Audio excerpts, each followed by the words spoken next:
एका अनधिकृत दर्ग्याच्या संदर्भामध्ये माननीय उच्च न्यायालयाने त्या संदर्भातला न्यायनिवाडा केलेला आणि तो दर्गा अनधिकृत आहे, तो काढून घेण्यात यावा अशा प्रकारचे निर्णय केलेला आणि दर्ग्याचे जे कोण पदाधिकारी आहेत त्यांनी स्वतःहून तो दर्गा काढून घ्यायला घेतला असताना त्यांच्याच दुसऱ्या गटाने त्याला मज्जाव केला आणि मग त्या ठिकाणी त्यांच्यामध्ये जे काही वाद निर्माण झाले त्याच वेळेस पोलिसांनी त्या ठिकाणी हस्तक्षेप करून तिथं शांतता करण्याचा प्रस्थापित करण्याचं जे काही काम केलं त्याच वेळेस पोलिसांवर अतिशय बेछूटपणे दगडफेक करण्यात आलेली। आत्ताच्या घडीला साधारणपणे 21पेक्षा जास्ती पोलीस अधिकारी कर्मचारी बांधव जखमी आहेत, काहींना फ्रॅक्चर आहे, काहींना पोटामध्ये दगड लागलेले आहेत। मला वाटतं की ही गंभीर बाब आहे। शेवटी माननीय न्यायालयाने केलेल्या न्यायनिवाड्याच्या नंतर अशा प्रकारचं वर्तन करणं हे गैर आहे। या संदर्भामध्ये ज्यांनी दगडफेक केलेली असेल, दगड पण इतके कुठून आले, याचं काय षडयंत्र आहे, मला वाटतं की याच्या खोलात जाऊन त्या ठिकाणी तपास केला जाईल आणि ज्याने दगडफेक केली पोलीस प्रशासनाला त्या ठिकाणी अनेकांना जखमी केलेला आहे तर त्यांच्यावर कठोर कारवाई केली जाईल। याच्या पाठीमागे पण कोण आहे का त्याचाही त्या ठिकाणी शोध घेतला जाईल। एकंदरीत संपूर्ण घटनेनंतर जे ठाकरे गटाचे नेते आहेत खासदार संजय राऊत ते म्हणाले की आज जे नाशिकमध्ये उद्धव ठाकरेंचं शिबिर आहे या शिबिरावरील कुठेतरी लक्ष हटवण्यासाठी मला वाटतं की हा बाष्कळपणा आहे, बालिशपणा आहे।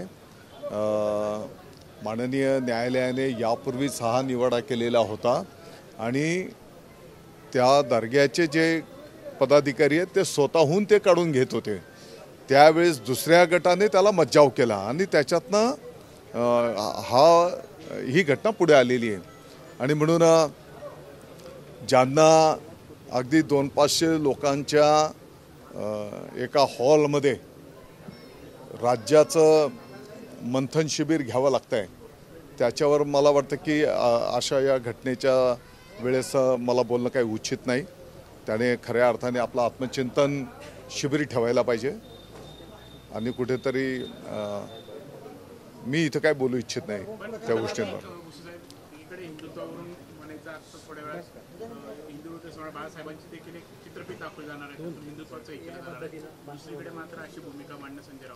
मग तेच मी बोलतो ना, यांनी कुठेतरी आत्मचिंतन शिबिर ठेवायला पाहिजे। मला व्यक्तिगत जर विचाराल तर कुठेतरी हिमालयात जाऊन बसायला पाहिजे, आत्मचिंतन केलं पाहिजे की आपण नेमकी काय भूमिका घेतो आहोत।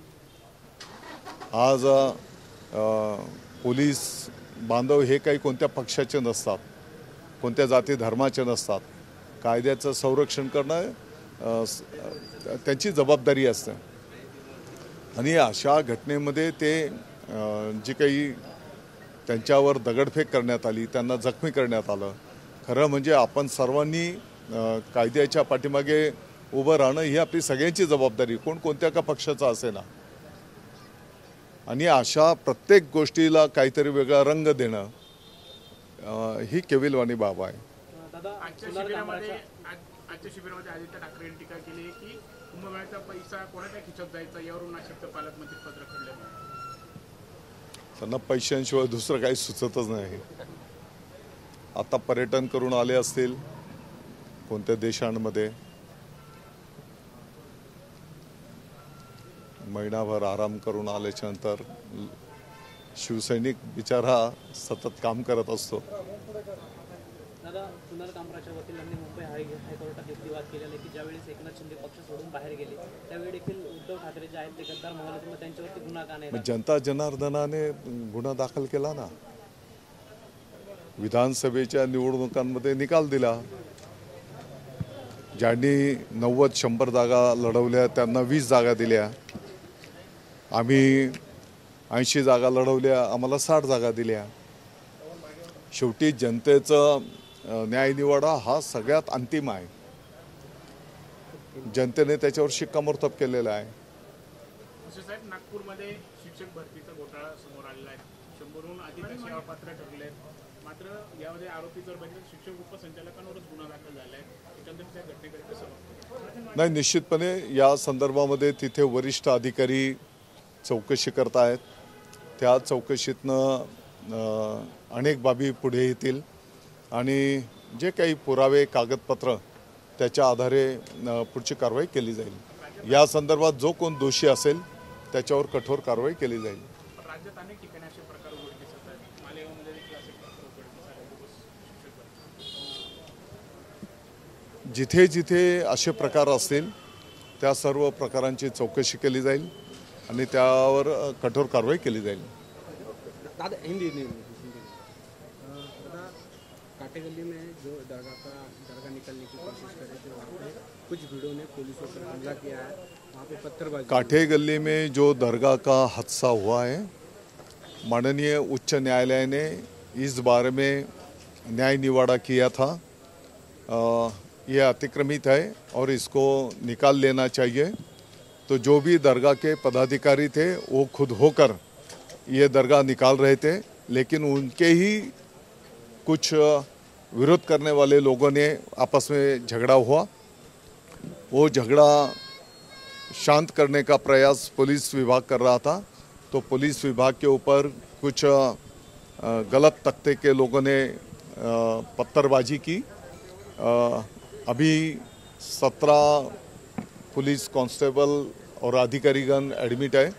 21 से ज़्यादा लोग जख्मी हुए थे. तो ये पत्थर कहाँ से आए थे, किन्होंने पत्थरबाजी की, इसके पीछे कौन है, इसकी पूरी चौकसी की जाएगी और जो भी दोषी है उनके ऊपर कठोर कारवाई की जाएगी. आता जे काही जखमी आहेत त्यांना सर्व शासकीय इतमामातनं त्यांच्यावर उपचार केले जातील. सर्व सुविधा त्यांना पोलीस कॉन्स्टेबल अधिकारी महोदयांना उपलब्ध करून दिल्या जातील. आत्ताच आम्ही चर्चा केलेली आहे की अगदीच काही सुविधा आपल्याला खाजगी दवाखान्यातनं पण जर घेण्याची आवश्यकता असेल, तपासण्याची काही आवश्यकता असेल, कोणाचं मार्गदर्शन वरिष्ठ डॉक्टरांचे घ्यायची गरज असेल तर ते पण आपण घ्यावं. त्याचा संपूर्ण खर्च हा शासनाच्या वतीने केला जाईल आणि चांगल्यात चांगली ट्रीटमेंट आपल्या या पोलीस विभागाच्या अधिकारी कर्मचाऱ्यांना देण्याचा पण निर्णय झालेला आहे.